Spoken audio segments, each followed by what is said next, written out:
C'est vendredi et c'est le sport qui nous intéresse sur le plateau de New World Soir. On va parler d'abord de l'Angleterre, Chelsea qui chasse Leicester du podium. Nous irons aussi en Espagne, l'arbitrage vidéo au cœur de la course au titre en Liga. Et puis la Champions League, le Final 8, un tirage au sort effectué ce vendredi, qui a été effectué ce vendredi. On va faire le point avec Michel Takwa. Bonsoir Michel. Bonsoir à vous, bonsoir à tous. Alors je le disais, Chelsea a battu Crystal Palace par un score de 3 buts contre 2 et se classe ainsi en 3e position avec 60 points, juste 1 point devant Leicester qui a fait match nul avec Arsenal qui est à la 4e position. Qu'est-ce qui n'a pas d'abord marché pour Leicester face à Arsenal? C'était quoi? Ce n'était pas trop jouable pour le club anglais? Vous savez, dans la course aux places qualificatives pour les différentes rencontres au niveau des compétitions européennes, puisque Liverpool est déjà champion, les Sky Blues de Manchester City aussi qualifiés presque pour la Ligue européenne des champions. Il y a les autres qui font tout pour pouvoir être sur le podium. Leicester était 3e. On l'a dit, Chelsea est arrivé à battre Crystal Palace pour s'installer à la 3e place. Ce qui n'a pas marché, pour répondre concrètement à votre question pour Leicester, il faut dire que c'est une équipe d'Arsenal qui arrive quelquefois à réserver des surprises. On sait que Arsenal est dans les profondeurs du classement, mais Arsenal, quelquefois, c'est une équipe d'abord composée de jeunes, mais une équipe joueuse et qui a devant un certain Aubameyang, l'Africain, le Gabonais, Alexandre Lacazette, le Français, et d'autres joueurs qui sont derrière, qui arrivent à booster, même si aujourd'hui, il faut dire que l'équipe de Mikel Arteta, de soi, n'est plus la même équipe d'Arsenal qu'on connaît déjà sous l'ère Arsène Wenger. Ce qui n'a pas marché pour cette formation, c'est aussi une équipe des Foxes de Leicester qui n'arrive pas à enchaîner victoire sur victoire. Une équipe qui enchaîne le bon et le moins bon quelquefois. Oui, cueilli à froid, d'abord sur ce but de Aubameyang, mais Leicester a su quand même trouver les ressources nécessaires pour égaliser par le truchement de leur buteur maison, Jamie Jardy. Mais il faut dire que c'est une équipe quelquefois aussi qui surprend l'adversaire. Mais cette fois-ci, ça n'a pas été le cas, puisque l'équipe était aussi en déplacement à l'Emirates Stadium, le temple d'Arsenal, même s'il n'y a pas de supporters. Et donc, c'est difficile quelquefois de jouer contre une équipe d'Arsenal qui est surmotivée quelquefois. Et c'est ce qui est arrivé à Leicester. Alors, c'est ce qui est arrivé à Leicester. Du côté de Chelsea et Crystal Palace, le match a été plutôt bien négocié pour Chelsea. Oui, match négocié pour Chelsea, on peut dire oui, parce que Chelsea, je l'ai toujours dit sur le plateau, Chelsea arrive à faire de bonnes choses, surtout avec l'arrivée de Frank Lampard, qui connaît l'institution de Chelsea. Et jouer contre une équipe de Crystal Palace n'est pas du beurre, il faut le préciser. Crystal Palace, c'est une équipe qui a en son sein des grands noms. Il y a Benteke qui a d'ailleurs marqué. Il y a aussi l'Ivoirien, le nom m'échappe, qui est Wilfried Zaha, qui a marqué le premier but des Aigles de Crystal Palace. Mais Chelsea, un rouleau compresseur aujourd'hui. Et forcément, l'entraîneur attend la saison à venir pour pouvoir mettre les recrues dans son effectif qu'il est en train de propulser vers des lendemains meilleurs. D'ailleurs, il y a Timo Werner qui est arrivé. Il y a aussi d'autres cadres qui sont arrivés pour pouvoir booster l'équipe, surtout devant. Mais il va falloir négocier les rencontres qui sont en face de cette formation. Et d'ailleurs, c'est une rencontre difficile contre cette formation de Crystal Palace. Et Chelsea est arrivé à le faire par le truchement d'Olivier Giroud, Christian Pulisic et Tammy Abraham, le jeune joueur britannique, à la 111e minute. Et donc Chelsea est en marche, dévancé, comme on l'a déjà dit, qui dévance les Foxes de Leicester avec 60 points aujourd'hui. Chelsea est en course pour éventuellement une 3e place. Mais attention, il y a encore 4 rencontres à négocier en première ligue anglaise. Alors donc ça, tout peut encore se jouer. On sait que la première place, on ne peut plus l'arracher à Liverpool. Ça se joue maintenant pour le podium, simplement 2e et 3e. Oui, ça, on peut dire que c'est presque joué pour la 2e place également. Manchester City a 69 points. Et qu'on connaît la formation de Pep Guardiola qui arrive à faire de bonnes choses. D'ailleurs, face au champion Liverpool. Manchester City a vraiment montré du répondant 4-0, même si on dit entre griffes que les Reds de Liverpool sont déjà sacrés champions. Derrière, il y a Chelsea, on l'a déjà dit, à 60 points. Il y a Leicester qui a 59 points. Manchester United, 58 points. Vous voyez l'écart déjà. Très et serré. puis les de Wolverhampton qui ont 52 points. Sheffield United, 51 points. Vous allez voir que la course à la troisième place va se jouer entre Chelsea, Leicester et Manchester United. C'est pas du tout du beurre. Donc ça va être âprement disputé entre ces trois clubs. Âprement disputé. Je n'ai pas le calendrier avec moi, mais il va falloir négocier pour tous ces clubs les 4 rencontres à venir et éviter les erreurs, parce qu'en première ligue, il faut le souligner, même l'équipe qui est classée dernière, 20e, Norwich, avec 21 points, ou l'avant-dernière, Aston Villa, peut venir surprendre les équipes qui sont en course pour cette place qualificative. Donc, il faut négocier toutes ces rencontres avec surtout entrain et vigilance. Est-ce que ça veut dire aujourd'hui qu'il y a parmi ces équipes, surtout Chelsea qui est aujourd'hui en 3e position, aucune qui peut aller chercher à titiller un peu la seconde place? Oui, vous savez, quand vous voyez déjà l'écart entre Leicester, entre Manchester United et Chelsea, Manchester United c'est 2 points, Leicester c'est 1 point. Maintenant, les deux formations, Leicester a 10 points donc de retard sur le deuxième Manchester City et puis l'autre a 9 points. Et donc quand on a 4 rencontres à discuter, ça fait 12 mathématiquement. Donc c'est jouable. Mais comme je l'ai dit, on connaît le rouleau compresseur de Pep Guardiola aujourd'hui, qui va tout faire pour assurer cette 2e place et qui d'ailleurs ne se contente pas, puisque mathématiquement ce n'est pas fait, de cette 2e place et dire écoute, nous avons tout fait. C'est une équipe qui veut gagner encore des points et l'illustration c'est face aux champions, les Reds de Liverpool 4-0. Ça montre la suffisance, l'ambition de la formation de Pep Guardiola. Est-ce qu'il y a des enjeux à être 2e, à être 3e? Oui, et 2e ou 3e, en tout cas en première ligue anglaise, vous êtes automatiquement qualifié pour la Ligue européenne des champions. Mais en jeu, je pense que l'enjeu se trouve au niveau de la taille de l'équipe. Vous savez, en première ligue aussi, ce n'est pas donné à n'importe qui d'occuper la 2e place. Et quand vous êtes 2e, ça veut dire que vous êtes vice-champion de la première ligue anglaise. Et donc, c'est l'enjeu principal. Ben, que ce soit la 2e, la 3e place, voire la 4e place, si je me trompe pas, 4e place, vous êtes qualifié de facto pour la Ligue européenne des champions.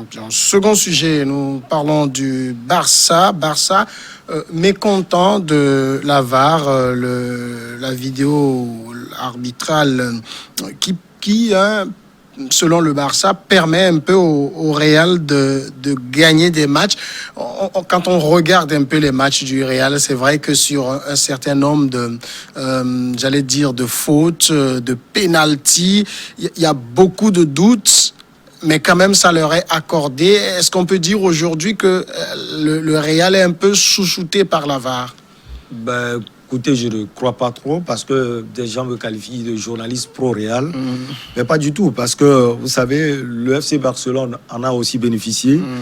Et pas forcément sur cette saison. On a vu des rencontres du FC Barcelone où il y a des pénaltys imaginaires. Sifflés par l'arbitre, personne n'a parlé. Mais je l'ai déjà dit sur le plateau, j'ai l'impression que le Real et le Barça pensent que la Liga, c'est pour les deux clubs. Et pour moi, c'est un manque de respect à ces clubs. Les clubs andalous, le FC Séville, Betis Séville, le FC Valence, d'autres clubs, l'Atlético Madrid, qui est d'ailleurs une grande formation. Maintenant, revenons sur le sujet. Oui, le Barça, surtout par le truchement de 2 hommes. Il y a Bartomeu, le président du Barça, qui pense que le Real est favorisé par ces pénaltys sifflés, surtout dans les dernières minutes, si on peut le dire, à la 80e, 79e minute. Il y a aussi Piqué, que j'appelle souvent le président catalan, qui visiblement ne se concentre pas sur son travail, celui d'être le dernier défenseur du FC Barcelone, mais qui passe son temps à critiquer et le Real Madrid et l'arbitrage. Sauf que quand ça se passe dans leur maison, Piqué n'arrive pas à parler. Oui, on peut parler, pour répondre à votre question, on peut parler un peu de pénalty, quelquefois imaginaire. Je me souviens de ce pénalty sifflé contre l'Atlético Madrid à San Mamés, où Ramos, le capitaine, l'a transformé. Ce penalty aussi sifflé face à l'équipe de Dieng Dakonan, El Guetta, ça y est fait, aussi transformé à domicile. Il y a aussi cette victoire, je pense, victoire contre l'Espagnol Barcelone en déplacement, où ce n'est pas un penalty, c'est Casemiro qui a marqué, où il y a aussi quelques soucis d'arbitrage. Je pense aujourd'hui que c'est le propre de la Liga Española. Vous savez, lorsque vous avez un championnat aussi attrayant, où il y a des grands joueurs, des stars, quelquefois l'arbitre n'arrive pas à contrôler les rencontres, et ça, il y a des erreurs qui se glissent. Le problème, c'est qu'il y a la VAR. Voilà. Les arbitres peuvent chaque fois vérifier. Mais il y a aussi des arbitres qui s'autosuffisent. Ils pensent que voilà ce que j'ai sifflé, c'est ça, et donc je ne vais pas vérifier. Mais sur ces rencontres, notamment ce penalty sifflé à San Mamés, vous savez, l'arbitre est parti consulter la VAR. Et c'est après la consultation de la VAR, il a désigné le point de penalty pour le Real Madrid. Même le penalty sifflé contre Getafe, il a consulté la VAR. Ça veut dire que l'arbitre fait son travail. Mais quand vous voyez le président du Barça, Bartomeu, et le défenseur du Barça, Gérard Piqué, qui reviennent sur ces fautes, on a l'impression qu'ils exposent encore cette rivalité éternelle qu'il y a toujours eu entre le Barça et le Real, pas seulement sur le plan sportif, mais aussi sur le plan politique, avec Franco, vous connaissez la guerre civile espagnole, et le peuple catalan. Et c'est quelquefois, vous savez, ces histoires entre le Real et le Barça, sportivement, qui se transportent aussi sur le plan politique, même si c'est sous-jacent, ça, quelquefois, ça porte un coup au championnat espagnol, et ça détruit aussi l'image du championnat espagnol, aujourd'hui qualifié comme le meilleur championnat au monde. Les gens le disent, d'autres parlent de la première ligue anglaise. Je pense honnêtement que le Barça est toujours en course, parce qu'actuellement, le Barça et le Real ont un point d'écart sur le FC Barcelone, parce que le Real a un match encore à jouer. Quand on voit le nombre de matchs qui restent, je pense 3 ou 4, le Barça reste toujours en course. Il va falloir que le Barça se concentre sur son sujet, c'est-à-dire les matchs à venir, et les négocier surtout avec entrain, et peut-être prier éventuellement, parce qu'il y a aussi de ces prières sur les faux pas du Real Madrid, histoire de dépasser le Real. Pour moi, mathématiquement, le Barça a encore les chances de pouvoir être sacré champion. Vaut mieux pour moi se sacrifier pour ces matchs à venir, au lieu de chaque fois parler du rôle de l'arbitrage. Et sans, je vous le dis aussi, quelquefois, on a l'impression qu'il donne aussi des leçons à l'arbitrage, alors que l'arbitre aussi fait son travail. Il faut revoir aussi le travail du Barça, parce que moi, je le dis, là, on parle de la Liga Española, sur des matchs au niveau de la Ligue européenne des champions également, et le Real et le Barça, il y a, moi je parle souvent de favoritisme. On l'a vu avec la remontada spectaculaire du FC Barcelone face au PSG. Et je vous le dis, moi, mon petit-neveu me dit toujours, quand on a triché le Paris Saint-Germain, malheureusement, le Barça ne parle pas de ce match. Mais le problème aussi avec le cas du Real, c'est que c'est un peu trop fréquent, ces pénaltys-là. Pénalty de dernière minute, un peu imaginaire. C'est trop fréquent finalement.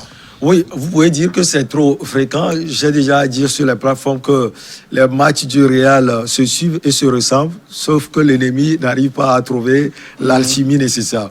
Oui, on peut dire que c'est fréquent parce qu'on siffle toujours des pénaltys à la 19e minute, à la 80e minute, 77e minute pour le Real Madrid. Mais il faut noter aussi une chose. Le pénalty, il faut avoir du sang-froid. Et il faut aussi avoir la maestria pour transformer cela. Et on a vu la régularité du capitaine du Real, Sergio Ramos, sur ses coups. Il le fait. Et on doit aussi se poser la question. Oui, on siffle des pénaltys, mais est-ce qu'il y a des pénaltys? Oui, sur le match de San Mamés contre l'Atlético Madrid, il y a pénalty. Moi, ce que je peux dire, c'est que derrière, quelques minutes plus tard, il y a une action de l'adversaire aussi, touchée peut-être par Ramos, qu'on n'a pas sifflé. Mais quand vous revenez sur les images, ce ne sont pas tous les pénaltys qu'on siffle, surtout qu'il n'y avait pas surtout le ballon en jeu là-bas. Sergio Ramos marchait à reculons, il a su toucher un défenseur et l'arbitre a encore consulté la VAR, il a jugé qu'il n'y a pas pénalty. Donc pour moi, il n'y a pas polémique. Je ne me mets pas aussi à la place de l'arbitre, mais je dis, oui, on peut parler du favoritisme quand on voit les minutes, c'est-à-dire les moments surtout là où on siffle les pénaltys, on se pose des questions. Oui. Et la récurrence de cela, mais vous savez, le Real peut se bâtir aussi sur cela pour gagner la Liga Española, parce que le Real sait attaquer à tout moment et surtout dans les dernières minutes. Et moi, je me dis, l'adversaire n'arrive pas à exploiter les points faibles du Real Madrid d'aujourd'hui. On voit le Real Madrid qui a des insuffisances, des carences notoires au niveau défensif. Mais quand vous voyez les derniers matchs, l'adversaire aussi n'arrive pas à aller chercher le Real et à l'obliger à faire des erreurs dans sa surface de réparation. Et le Real, pour finir, sur les 7 sorties, après ce temps de confinement plutôt, c'est 7 victoires. Ça veut dire que c'est une équipe qui va mieux par rapport à l'affiche ou bien par rapport au visage que le Real a su montrer. C'est-à-dire que le Barça qui se trouve aujourd'hui, parce qu'on sait que la tête du championnat se dispute vraiment entre ces deux ogres-là, le Barça cherche un bouc émissaire. C'est l'impression que j'ai, parce que les années précédentes, le Barça aussi était toujours en tête, favorisé quelquefois, ça dépend, c'est facultatif aussi, par, écoutez, l'arbitrage, mais on ne voit pas les sorties et de Bartomeu et de Piqué.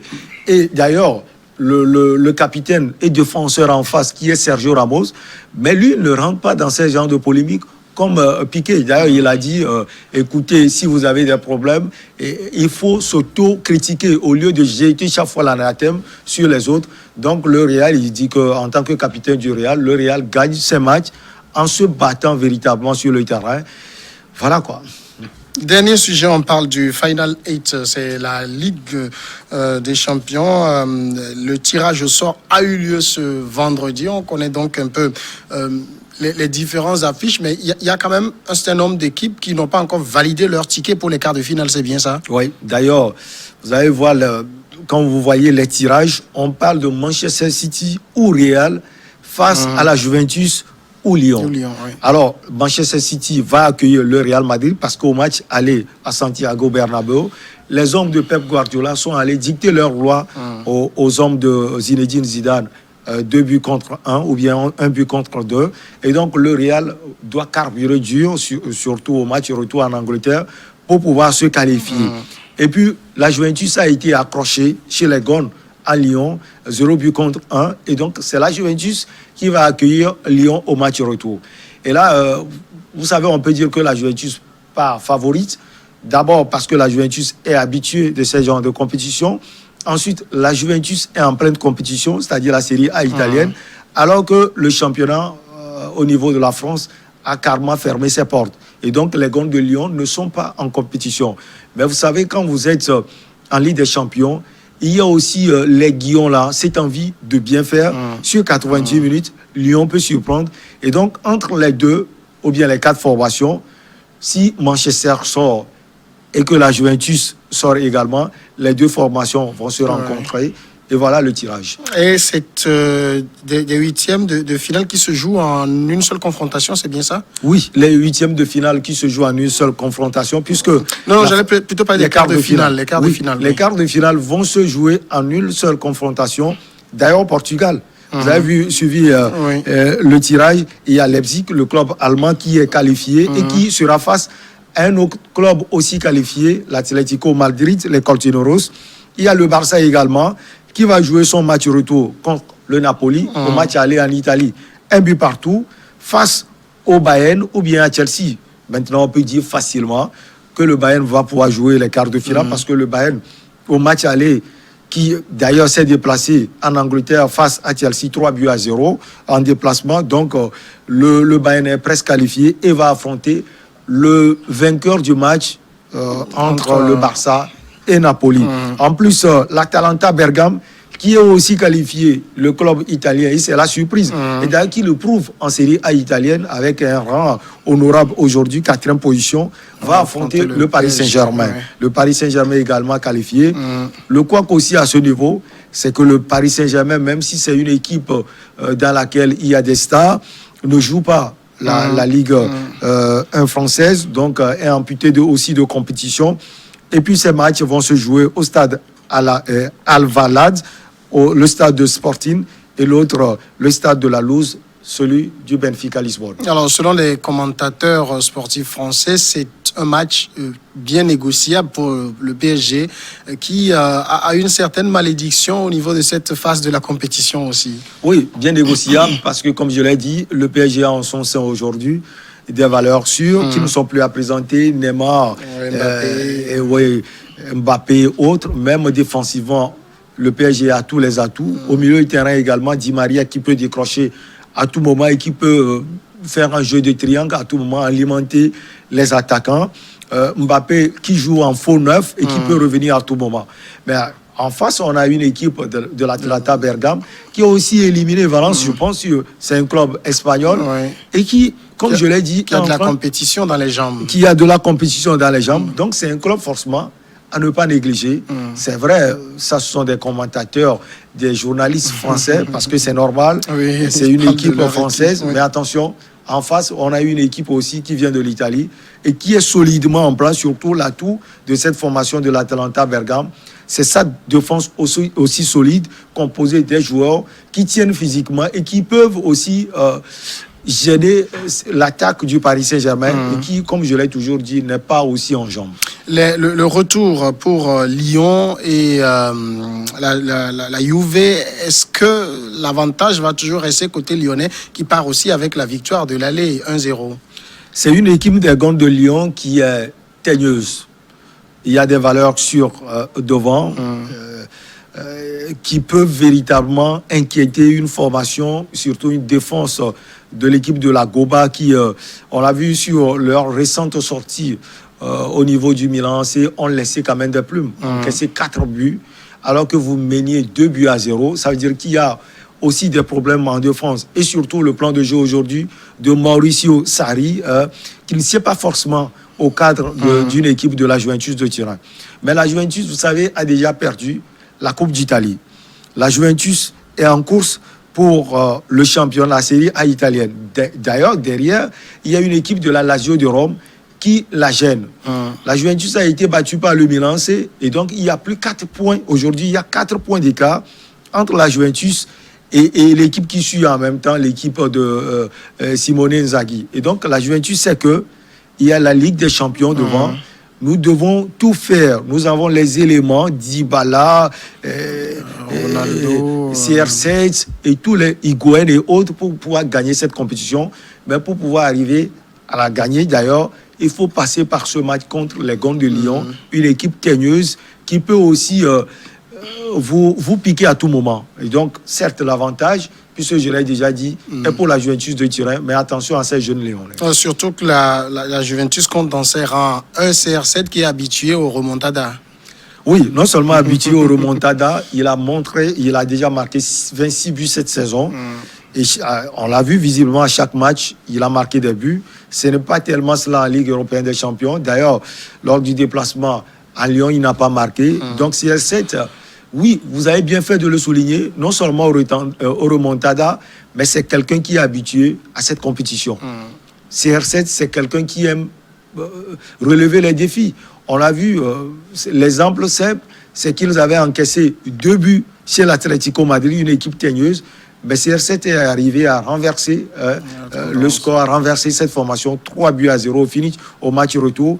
Et donc, pour moi, la Juventus a tout pour pouvoir battre cette formation de Lyon. Michel Takpa, merci. C'est moi qui vous remercie. On passe à la pause et après le journal, on continue avec Regard Croisé.